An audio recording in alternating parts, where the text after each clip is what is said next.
Hello, I did not notice you were there. My name is José Reyeros, and with the collaboration of my staff, I present to you Learning History with the Students. So welcome. Be prepared to be amazed by the wonders of Austria in the 18th final of the century and the beginnings of 19th century. So now,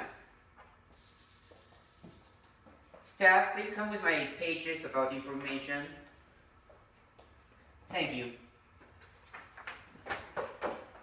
So now, let's start.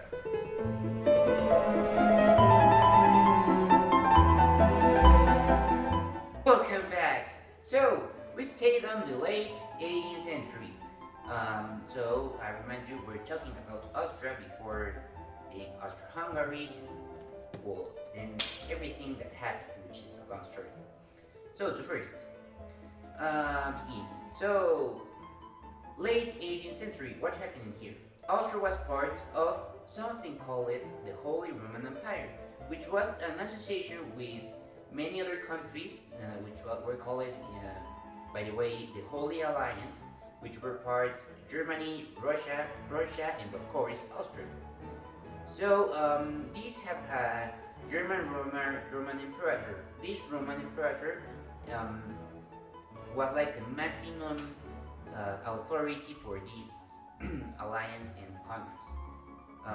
And of course, in this hence it was a royal family. This royal family was confirmed by the most important part by Francisco I, which by the way was the father of Mary Antoinette. Now let's talk about the political, economical, and social aspects.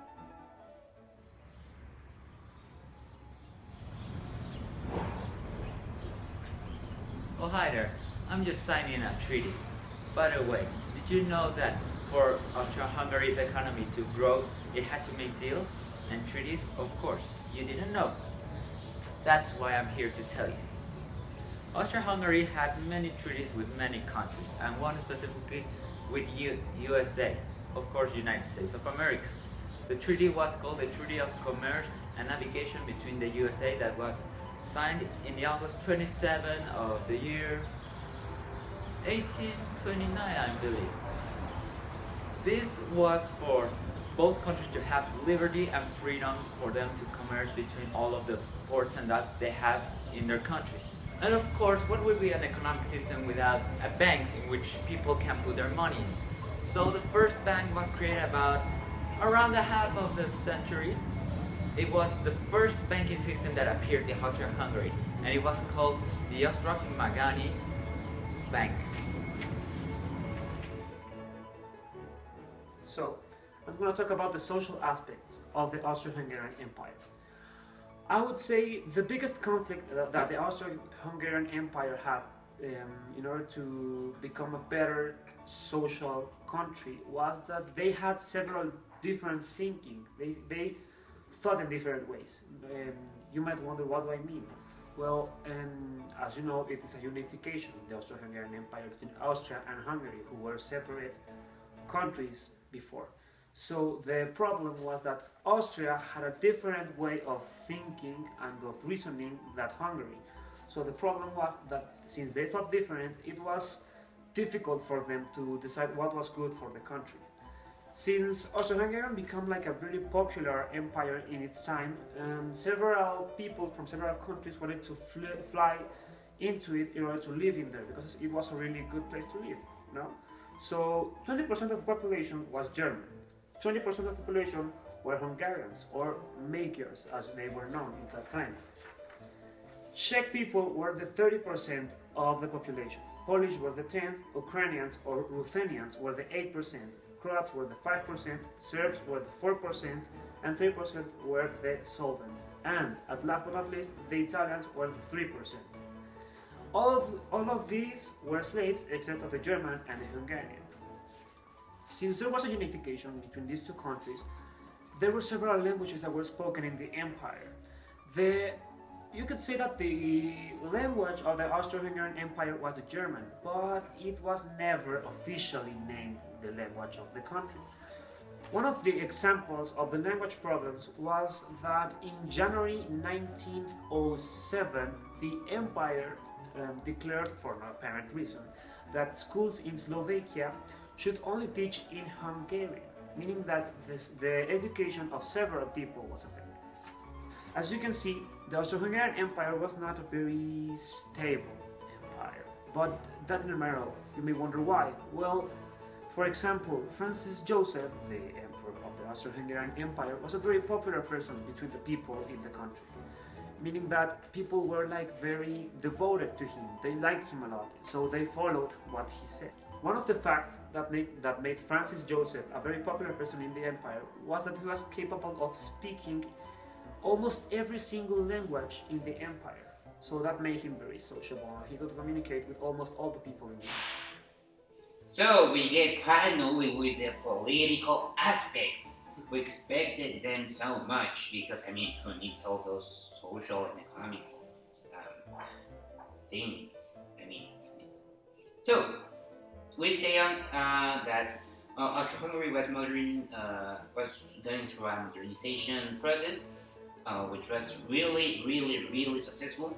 What this made was the expansion of the territory in Austro-Hungary. This was obviously caused by the ideas of imperialism all over Europe. So, at certain points, this obviously had to have some repercussions and issues that will end with this. Austro-Hungary ruled over some places. For example, there was Italy and Germany.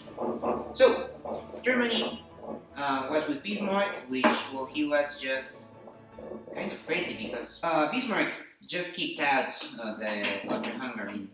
And in Italy, so Italy was with all of these ideas, with Garibaldi, the Reyeros, blah blah blah blah blah, to, well, become an independent country and a self country, well, just Italy. So, with the help of the Prussians, Italy, Austria.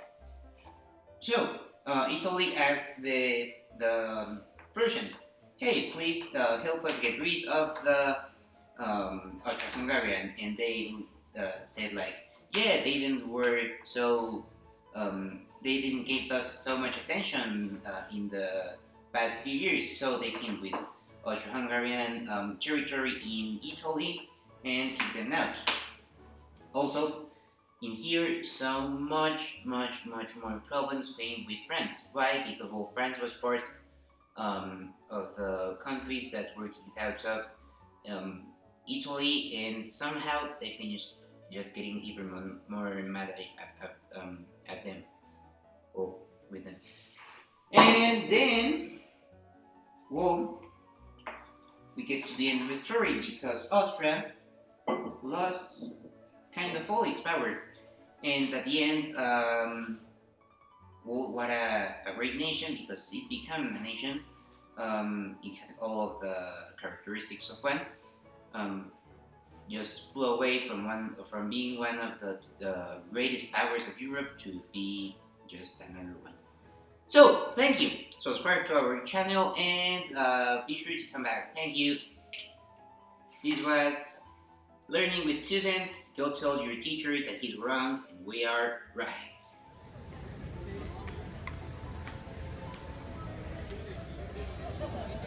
Morning. Yes, it's me again. I just want to tell you something else. We've created... Whoa. I've created. They just cooperated with me to... Well, they did nothing. I did everything. Just kidding. A timeline recording the most important events during the 18th century in Austria, and well, it transitioned to Austro-Hungary and from Holy Roman Empire to the country it's now. So enjoy and be pleased to presence this time.